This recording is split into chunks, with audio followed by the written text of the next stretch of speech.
পাবলা গাইয়া গেলি দিলে রে পাবলা গাইয়া গেলি দিলে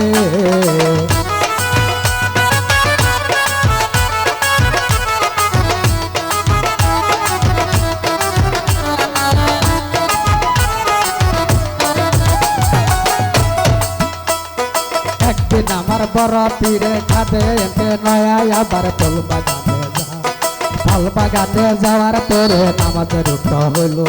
মোরা কাবা নামাজ পড়িতে লাগিল কোথা হতে সাপের বাচ্চা কোথা হতে সাপের বাচ্চা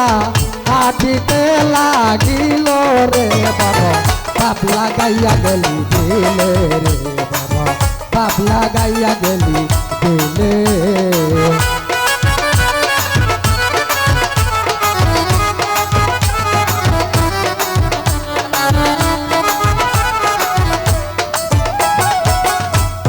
হাতে হাতে ছাপের বাচ্চা বাম হাতে উঠিল বাম হাতে উঠিয়া বাচ্চা মাথাতে উঠিল ছাপকে দিয়ে বড় পীরে খেলা করতেছিল এদিকে খাতাম বেটা লক্ষ্য করেছা পীরের কাঁধে ছাপের বাচ্চা দেখা যা ছাপ হলো বিষাক্ত দিনের কিছু মানে না এই মুহূর্তে যদি আমার পীর মারা যায় আমার বেটে লাটকে হুজুর আমার বেটে লাটকে হুজুর বলে দেওয়া মারে রে বড় পাবলা গাইয়া গেলি দিলে রে বড় পাবলা গাইয়া গেলি ওরে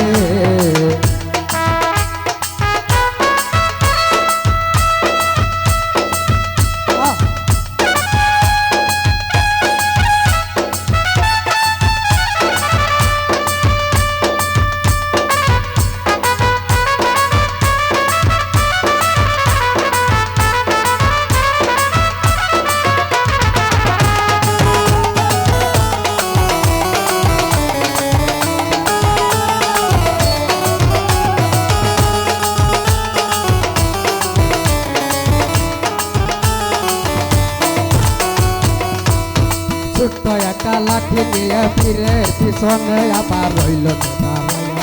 কাছে দেখিয়া বাচ্চা ভয় পাইয়া গেল ধীরে ধীরে ছাপের বাচ্চা জগিয়ে নামিল লাঠি দিয়া বাড়ি দিয়া লাঠি দিয়া বাড়ি দিয়া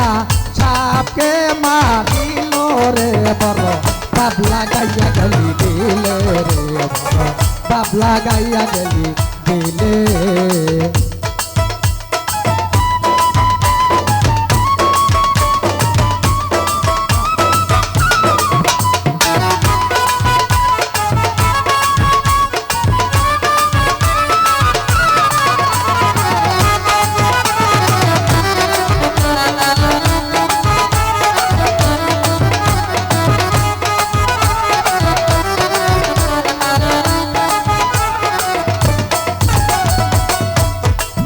কে যখন আবার মারিল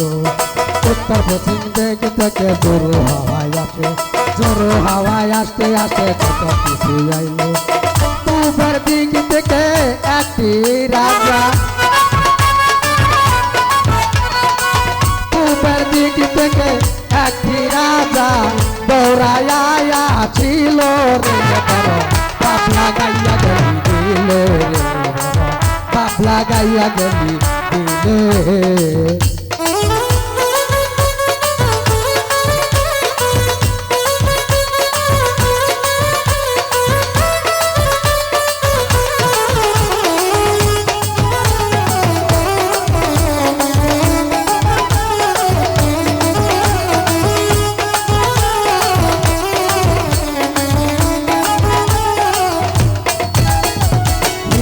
তোরো বাড়ি খাদে বেরো পরে আবার রাগিয়া দিল রাজাকে দেখিয়া খাদে ভয় পাইয়া গেল কিসের জন্য মারবেন হুজুর আমি জানি নাই কিসের জন্য মারমু বেটা তুই জানো নাই আমার একটা ছেলে ছিল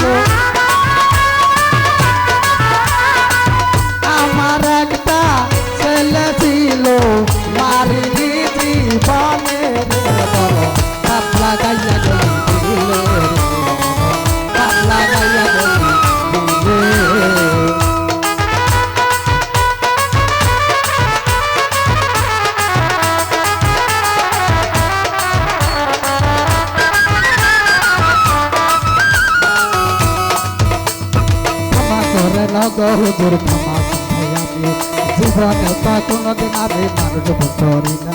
সঙ্গে সঙ্গে রাজা সাহেব দরবারেতে যাই লাইনে কাতারে মানুষ দেখতে পাই শিশু বাচ্চা নয় আবার খাতামের সামনে লাগিয়ে দিল তাদের বেটা দেখে আবার বুঝতে পাইল আমাকে যে মারবেন হুজুর আপত্তি নাই পীরের নামে 2 রাকাত নামাজ পড়ে যাই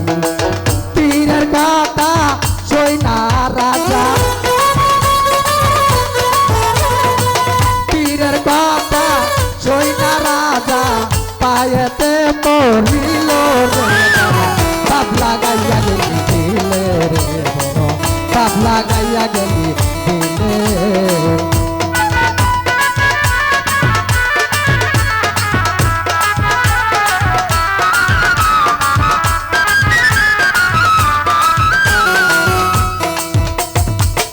হলাম পীরের ভক্ত আমি জানি না আমি হলাম পীরের ভক্ত আমি জানি না পায়ে পায়ে কত করি রাজা সাহেব খাদেম সাহেব বড় পীরের সামনে গেল একবার পীরের বউ আয়ে হাতের বাচ্চা হইল